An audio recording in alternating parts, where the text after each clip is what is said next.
The world feared their sails, but their truth was far greater.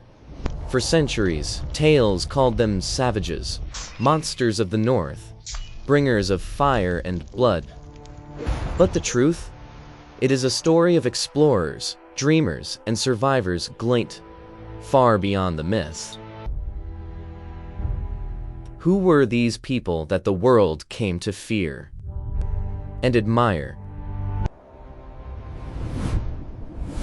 To know the Vikings, we must return to where it all began. In the harsh lands of Scandinavia, Norway, Denmark, and Sweden, survival was a daily war. The soil was thin, winters long, and only the strongest endured.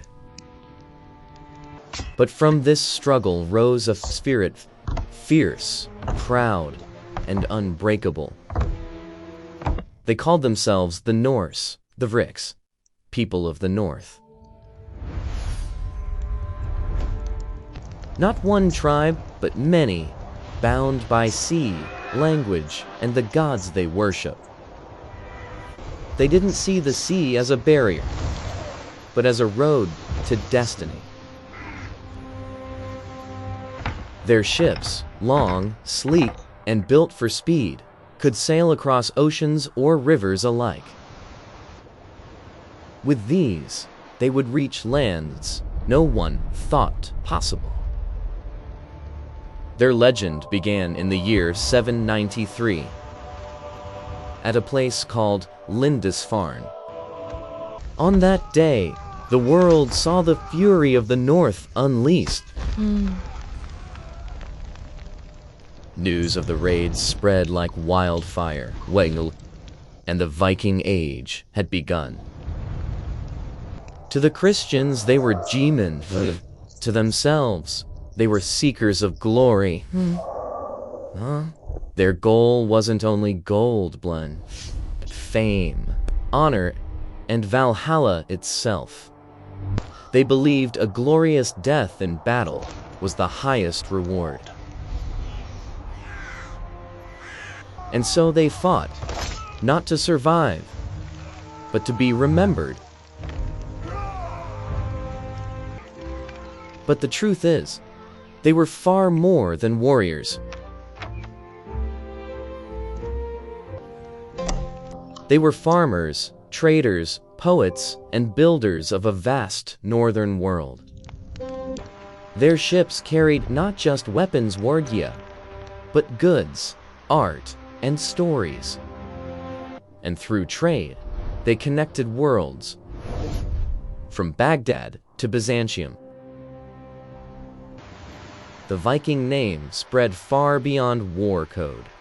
It became a symbol of daring exploration. But what drove them to sail into the unknown?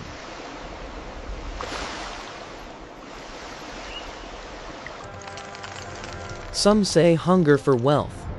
Others say hunger for destiny. Whatever the reason, their journey changed the world forever. From their small villages, they built empires across seas.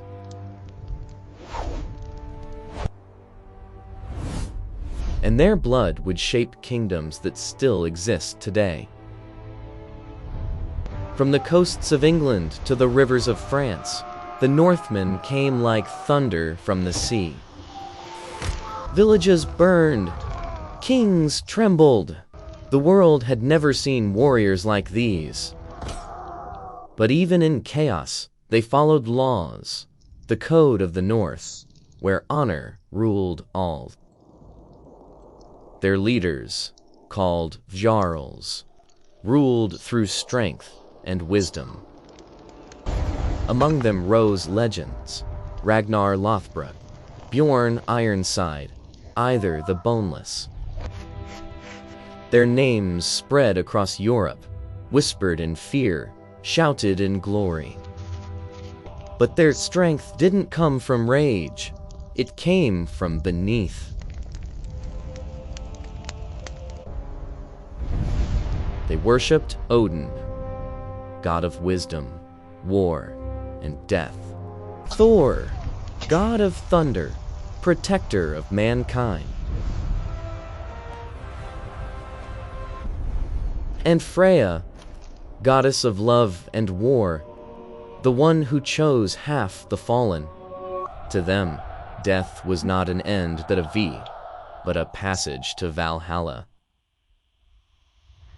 There, they believed, they would feast, eat, and rise again when the final war came, Ragnarok. Yet while gods ruled their hearts, ambition ruled their sails.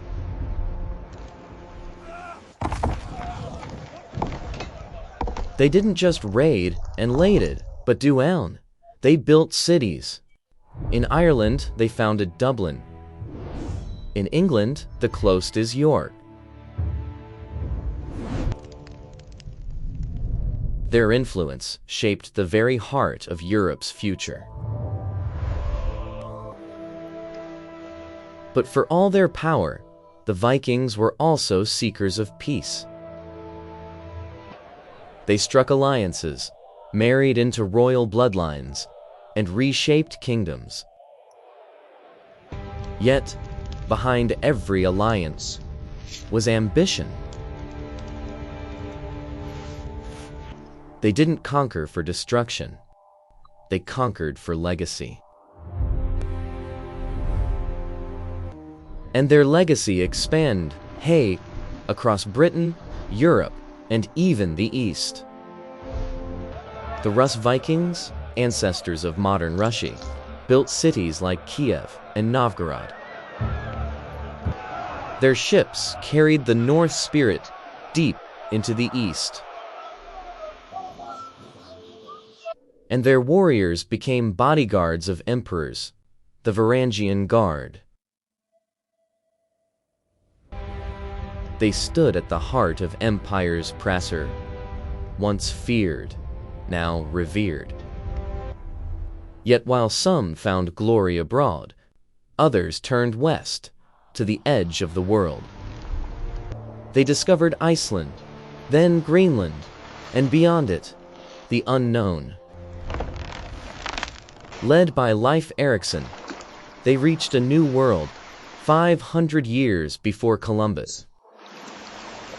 They called it Vinland, the land of wine.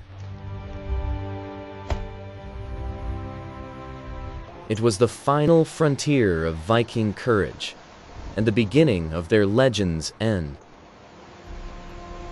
Behind every sword and sail, there was a story, a soul, a purpose.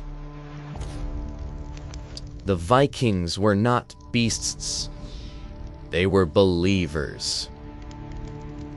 Their gods lived in every storm. Flame, every heartbeat of wood. They believed the world itself was born from fire and ice, and in the heart of it grew, stood the great tree, Yggdrasil say, the bridge between worlds. They saw life and death as branches of the same tree, feeding one another through time. This belief gave them courage and stamina, and the will to face any fate. To the north, fate was written, but glory was earned. They called it weird wade, destiny woven by the gods, yet shaped by one's courage. But their courage was not only found in men.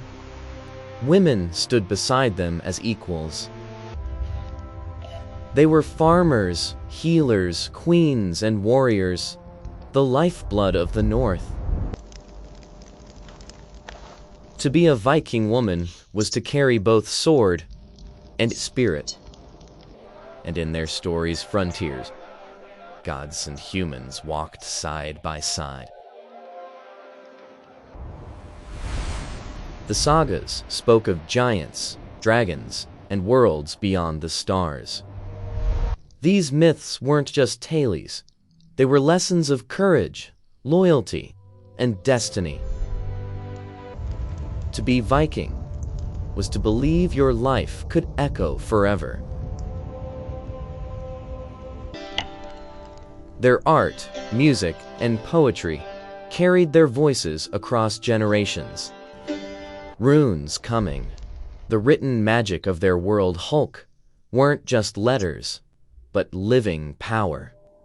Every rune told a story of gods, of war, of love, of fate.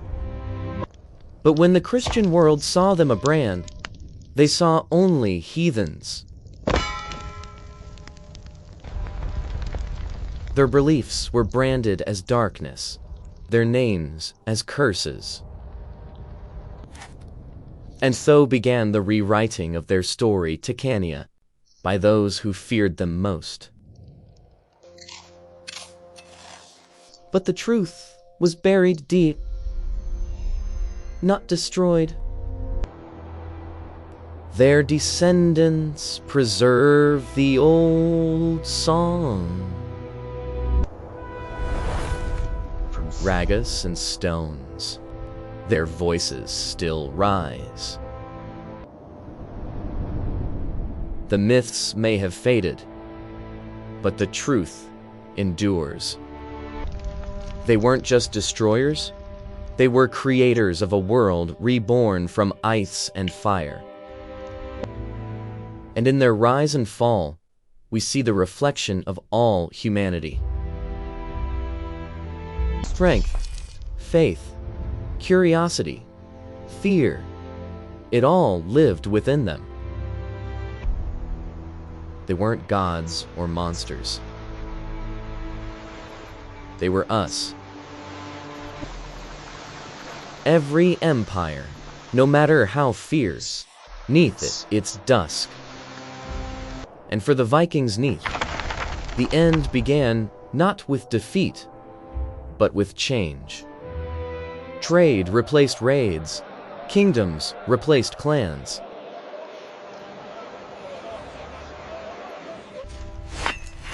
Their swords rusted, but their stories sharpened with time.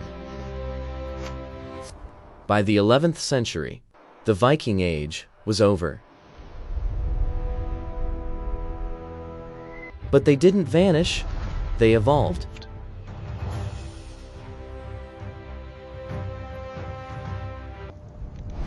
They became explorers, founders of kingdoms, and voices of the North.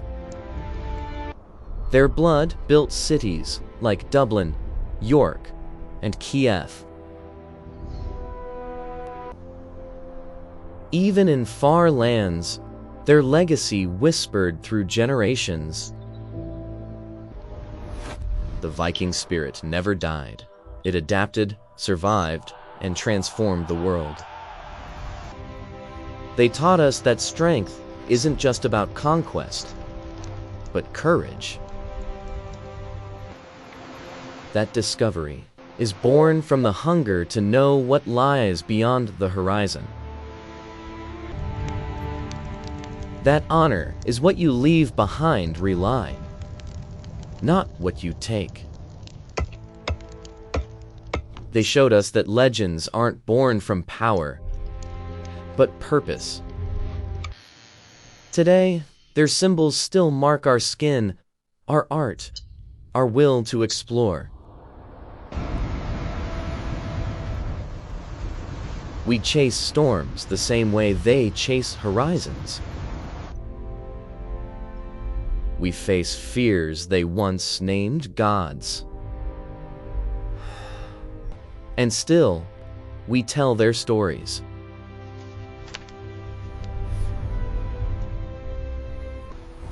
Because the Vikings never truly died.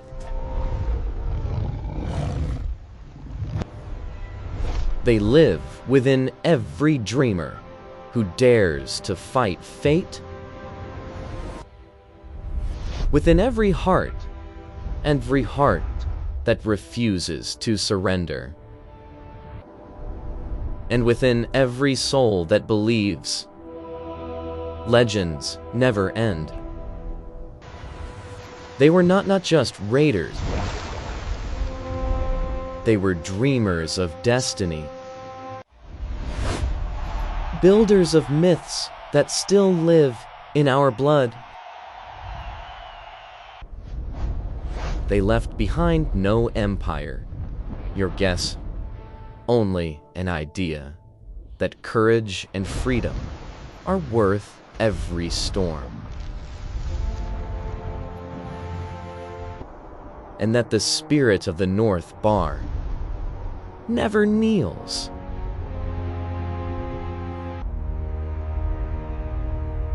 So when you hear the word Viking, remember, they were not myths. They were history written in thunder, and their story still sails on.